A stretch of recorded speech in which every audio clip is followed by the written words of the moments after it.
अस्सलामुअलैकुम, welcome to another tutorial of programming. तो इस वीडियो में हम ये कैलकुलेटर बनाने वाले हैं जो आपके सामने स्क्रीन पे आपको नज़र आ रहा है। ये कैलकुलेटर एक रिस्पॉन्सिव कैलकुलेटर होगा, मतलब इसकी जो यूआई है वो रिस्पॉन्सिव होगी।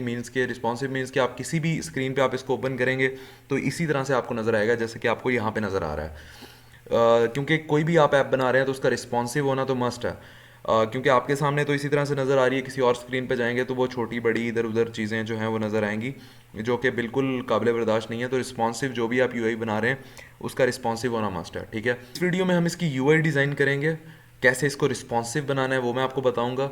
और इस जो है ऐप के 3 पार्ट्स होंगे, 3 वीडियो में डिवाइड किया है मैंने। इस वीडियो में हम इसकी यूआई बनाएंगे और उसके बाद जो है हम इसकी बैकएंड जो है कोडिंग में जाएंगे। और वो दो सेक्शंस में हैं, एक में हम इसकी कैलकुलेटर की क्लास बनाएंगे और एक में हम मेन एक्टिविटी में जाके इसको जो है इसका कोड करेंगे।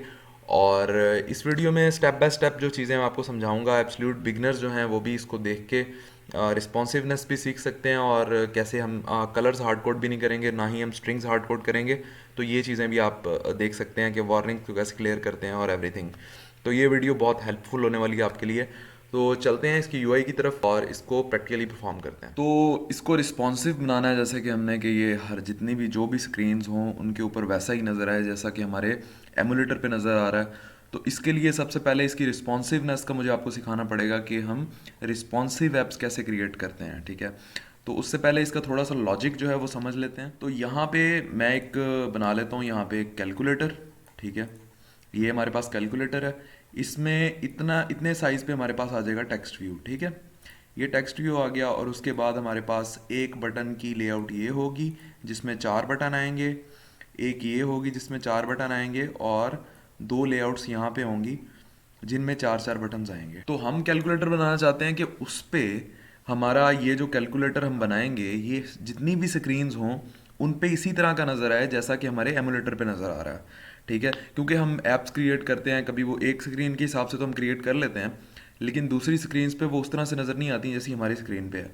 तो ऐप ऐसी होनी चाहिए जो कि रिस्पॉन्सिव हो, वो टैब पे ओपन हो या मोबाइल पे ओपन हो, छोटी स्क्रीन वाले मोबाइल पे ओपन हो, तो वो वैसे ही नज़र आए जैसे कि हमारे एमुलेटर पे नज़र आ रही है। तो इसके लिए हमें जो है कुछ टेक्निक्स हैं जो हमें फॉलो करनी पड़ेंगी।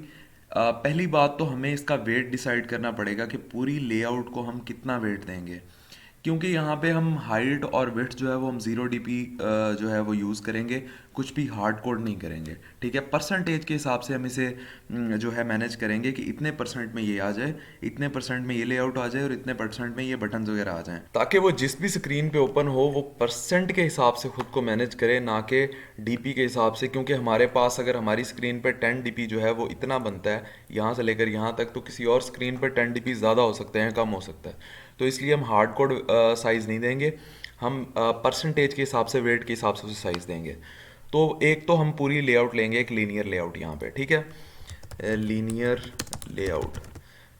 तो इस लीनियर लेआउट को हमने हिसाब लगाना है कि इस पूरी लीनियर लेआउट को हमने कितना वेट देना है।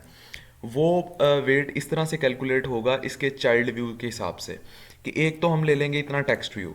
अब अगर मैं पूरा वेट इसको 65 दे दूं, फॉर एग्जांपल पूरी लेआउट को मैंने वेट दे दिया इसको 65, ठीक है। तो अब 65 वेट में से हमने इसके चाइल्ड व्यूज़ में वो वेट डिवाइड करना है। तो एक तो मैं यहाँ पे टेक्स्ट व्यू ले लूँगा। अब ये टेक्स्ट व्यू को लेट से मैं 15 वेट दे देता हूँ इस 65 वेट में से। 15 वेट दे दिया तो पीछे हमारे पास 50 वेट बच गया।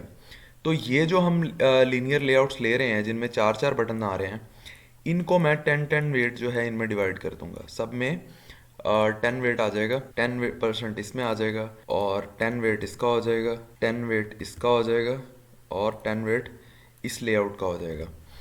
अब बेसिकली हुआ क्या कि 65 वेट जो हमने पूरी लेआउट का लिया था वो इसके चाइल्ड व्यूज़ में हमने डिवाइड कर दिया है। अब उसके बाद ये जो 10 वेट है इसको हमने फर्दर 4 वेट्स में डिवाइड करना है। इसका वेट सम हम रखेंगे 4। टोटल तो हमने इसका जो वेट है वो 10 रख दिया, लेकिन इसका वेट सम जो है वो 4 होगा, ताकि 4 बटनों पे एक एक वेट के हिसाब से ये डिवाइड हो जाए, ठीक है। पहली लेआउट जो हम लेंगे मेन वो होगी वर्टिकल, क्योंकि उसमें उसके जो चाइल्ड व्यूज़ आ रहे हैं वो वर्टिकली आ रहे हैं। पहले हमारे पास टेक्स्ट व्यू आ रहा है, फिर ये लेआउट आ रही है, फिर ये वाली लेआउट, फिर ये और फिर ये। तो उसके अलावा अगर और जब हम ये वाली इनर लेआउट्स लेंगे, ये वाली लेआउट्स, तो इनमें क्योंकि बटन्स जो हैं वो हॉरिजॉन्टली आ रहे हैं एक दूसरे के साथ, तो इसकी ओरिएंटेशन हम हॉरिजॉन्टली सेट करेंगे। तो ये आपको क्लियर हो गया होगा। अब प्रैक्टिकली जाके से परफॉर्म करते हैं ताकि मजीद ये चीज़ें आपकी पक्की हो जाएं। तो यहाँ से मैं एक न्यू प्रोजेक्ट क्रिएट कर लेता हूँ। Create a new project, empty activity. यहाँ पे हम नाम रख देते हैं इसका रिस्पॉन्सिव कैलकुलेटर, और यहाँ पे पैकेज ऑलरेडी मैंने दिया हुआ है, तो यहाँ से मैं इसे फिनिश कर देता हूँ। तो ये कंस्ट्रेंट लेआउट है हमारे पास जो हमें डिफ़ॉल्ट मिली है, इसको मैं चेंज कर देता हूँ लीनियर लेआउट में। लीनियर लेआउट में क्योंकि कैलकुलेटर बना रहे हैं तो इसमें बहुत से बटन्स यूज़ होंगे, तो ये कंस्ट्रेंट लेआउट में बहुत मुश्किल काम है, तो इसलिए हम इसको लीनियर लेआउट में यूज़ करेंगे। क्योंकि लेआउट्स जो हमें दी होती हैं वो हम अपने काम के हिसाब से यूज़ करते हैं कि किस काम में कौन सी लेआउट यूज़ होगी। ठीक है, ये टेक्स्ट व्यू में नहीं चाहिए, इसको मैं रिमूव कर देता हूँ। तो पहले अपनी लेआउट की सेटिंग्स कर लेते हैं। फर्स्ट लेआउट जो है उसकी ओरिएंटेशन वर्टिकल होगी, वर्टिकल। तो इसको वेट सम जो है वो मैं दे रहा हूँ 65, जैसा कि हम डिस्कस कर चुके हैं। तो यहाँ हमें एक टेक्स्ट व्यू चाहिए। तो जब हम वर्टिकली ओरिएंटेशन में डील कर रहे होते हैं तो उसके लिए हमारी जो विड्थ होती है वो मैच पेरेंट होती है, और हाइट हम 0 dp देते हैं इसको रिस्पॉन्सिव बनाने के लिए। ठीक है, तो 0 dp दे दिए, तो यहाँ पे 0 dp पे एरर आ रहा है। वो एरर इसलिए आ रहा है क्योंकि हमें इसे वेट नहीं दिया। तो अब इस 65 में से मैं इसको वेट दे दूंगा 15। ठीक है, और इसको यहाँ पे मैं क्लोज कर देता हूँ। और अब हमें जैसा कि टेक्स्ट व्यू यहाँ पे आपको शो हो रहा है, ठीक है, इतना टेक्स्ट व्यू इसमें लग चुका है 15 वेट के हिसाब से। लेकिन टेक्स्ट व्यू का बैकग्राउंड कलर चाहिए हमें, बटन्स का बैकग्राउंड कलर चाहिए, और हमें ऑपरेटर्स का बैकग्राउंड कलर चाहिए।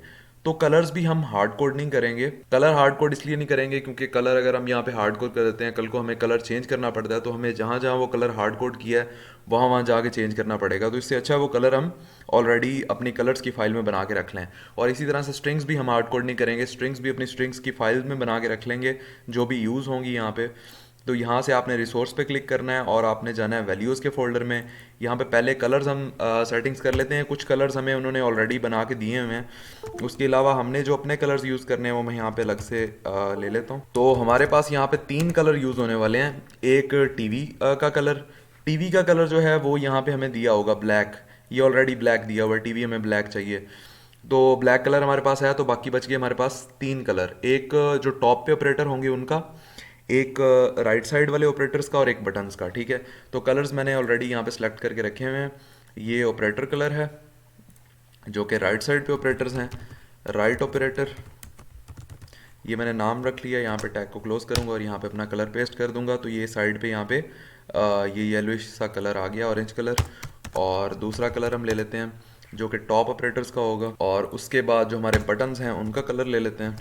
ये हमारे बटन्स का कलर आ गया, और इसको अब हमारा कलर का काम ख़त्म हो गया। अब स्ट्रिंग्स में चलते हैं। जो जो स्ट्रिंग्स हमें डिस्प्ले होनी है हमारी यूज़र इंटरफेस पे, वो स्ट्रिंग्स हम यहाँ पे डिफ़ाइन कर लेंगे, हार्ड कोड नहीं करेंगे वरना वार्निंग देगा वो।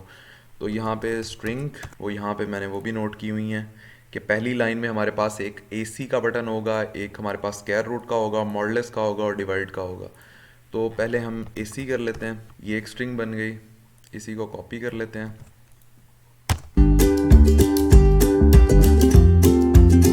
तो ये सब स्ट्रिंग्स हमारे पास जो हैं वो रेडी हो गई हैं। तो अब हम चलते हैं अपनी ऐप में और काम शुरू करते हैं। तो यहाँ पे जो है मैं टेक्स्ट व्यू हमने ले लिया है। टेक्स्ट व्यू का बैकग्राउंड जो है वो मैं ब्लैक कर देता हूँ यहाँ से, और इसका टेक्स्ट का एक खाली एट्रीब्यूट दे देंगे हम, और इसका टेक्स्ट साइज़ जो है वो मैं 30 SP कर रहा हूँ, और इसकी जो ग्रेविटी है राइट सेट कर रहा हूँ। और उसके बाद ये हमारा टेक्स्ट व्यू रेडी हो गया। अब हम चलते हैं बटन की तरफ। तो यहाँ पे मैं एक लीनियर लेआउट लूँगा क्योंकि ये वर्टिकल केस है, तो इसमें इसकी जो विड्थ है वो मैच पेरेंट होगी और हाइट 0 dp होगी, और इसकी ओरिएंटेशन जो है वो हम हॉरिजॉन्टल रखेंगे क्योंकि इसमें बटन्स हॉरिजॉन्टली आएंगे। और इसका जो वेट है, वेट मैं इसको 10 दे दूंगा, और इसका वेट सम मैं 4 कर दूंगा जो कि आगे फर्दर 4 बटन्स में डिवाइड होगा। ठीक है, और इसको मैं क्लोज कर देता हूँ, और इसके अंदर हम अब 4 बटन्स बनाएंगे। तो यहाँ पे मैं लिखता हूँ बटन, और बटन जो है ना, ये फर्स्ट वाला बटन आपने सेलेक्ट नहीं करना, आपने ये app compact dot visit dot app compact button select करना है क्योंकि कस्टम बटन है, इसको हम किसी भी तरह से मैनेज कर सकते हैं। जो ये वाला ऊपर वाला बटन है, इसमें आप बैकग्राउंड पे शेप नहीं दे सकते और ऐसे कुछ प्रॉब्लम्स आ रहे हैं। खैर, तो ये वाला बटन हम सेलेक्ट करेंगे क्योंकि ये हॉरिजॉन्टल केस है, बटन हॉरिजॉन्टली आएंगे, इसलिए इसकी विड्थ जो है वो 0 dp रखेंगे, और इसकी हाइट जो है वो हम मैच पेरेंट देंगे इसे। और उसके अलावा हम इस बटन को वेट दे देंगे 1, और इसमें जो है हम मार्जिन दे देंगे इसको लेआउट मार्जिन 1 dp में। बैकग्राउंड दे देंगे हम इसको राइट ऑपरेटर का, और इसको टेक्स्ट दे देंगे हम AC, और इसको जो है टेक्स्ट साइज़ में दे देता हूँ 20 SP, और टेक्स्ट कलर इसका ऑलरेडी ब्लैक है तो फिर भी हम ब्लैक यूज़ कर लेते हैं यहाँ पे, और इसको मैं क्लोज़ कर देता हूँ।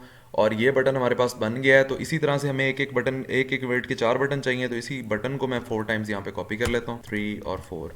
तो ये देखिए हमारे पास 4 बटन बन के आ गए। यहाँ से मैं इसको ज़रा कोड को मैनेज कर लेता हूँ, ठीक से सॉर्ट हो गया। तो ये 4 बटन हमारे पास आ गए हैं। अब हमें इसी तरह की एक लेआउट चाहिए जिसमें 4 बटन्स चाहिए।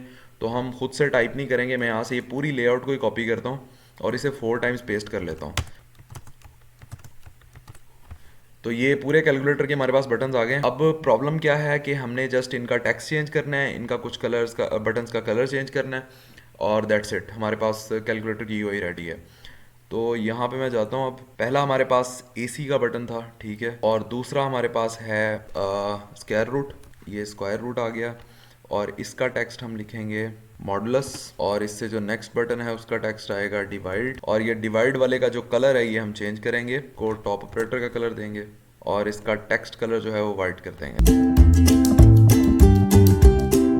और जैसे कि यहाँ पे हमें ये बटन जो हैं ये 4 नहीं चाहिए, यहाँ पे हमें 3 बटन चाहिए। 2 बटन्स का वेट जो है वो 0 लेगा, और यहाँ पे डॉट आएगा, और यहाँ पे हमारे पास इक्वल ऑलरेडी मौजूद है, ठीक है। तो इसको मैं क्या करूँगा, इस लेआउट में जाके इसका जो वेट सम है वो 3 कर दूंगा, सॉरी वेट सम इसका 4 ही रहने दूंगा। एक बटन मैं यहाँ से इसका कट कर दूंगा, और इस बटन को जो वेट है वो मैं 2 दे दूंगा, तो ये 2 बटन्स की जगह ले लेगा, ठीक है। और इसका जो हम टेक्स्ट है वो 0 कर देते हैं। दैट्स इट, हमारे कैलकुलेटर की यूआई जो है वो हमारे पास रेडी हो चुकी है। ये कुछ वार्निंग्स आ रही हैं, ये हम देख लेते हैं क्या वार्निंग्स आ रही हैं। वार्निंग पे क्लिक करेंगे तो आपको वो वहाँ पे ले जाएगा जहाँ पे प्रॉब्लम है। तो ये वार्निंग आ रही है, वो कहता है ये जो टेक्स्ट है ये किसी काम का नहीं है, क्योंकि ये हमें कंस्ट्रेंट लेआउट के साथ मिला था, तो इसको मैं रिमूव कर देता हूँ, तो ये वार्निंग भी रिमूव हो जाएगी। तो इसको रन करके एक बार देख लेते हैं एमुलेटर पे कैसी लग रही है हमारी यूआई। तो ये देखें, ये जो भी हमने डिज़ाइन बनाया ये रिस्पॉन्सिव है, ये किसी भी स्क्रीन पे इसी तरह से नज़र आएगा। और यहाँ पे इसके ऊपर जो ये एक्शन बार आ रही है और स्टेटस बार आ रही है, ये जब हम जावा का कोड करेंगे तो इसको हाइड कर देंगे। और अब नेक्स्ट स्टेप इसका ये है कि हमने एक कैलकुलेटर की क्लास बनानी है, जावा की क्लास, उसमें हमने कैलकुलेटर की सारी कोडिंग करनी है, और फिर मेन एक्टिविटी में जाके हमें इसका बैकएंड कोड करना है। तो उसके लिए मैंने अलग से वीडियो बनाई है, उसका लिंक डिस्क्रिप्शन में दे दूंगा। अगर इसी वीडियो के साथ ही मैं वो बना देता तो इसका साइज़ बहुत बड़ा हो जाता वीडियो का। उम्मीद करता हूँ ये चीज़ें आपको समझ आई होंगी। अगर कोई कन्फ्यूजन हैं तो वीडियो के नीचे कमेंट करें, मैं एज सुन एज पॉसिबल आपको उसका रिप्लाई करूंगा। तो see you guys in the next tutorial. Thanks for watching the video, take care, अल्लाह हाफिज़।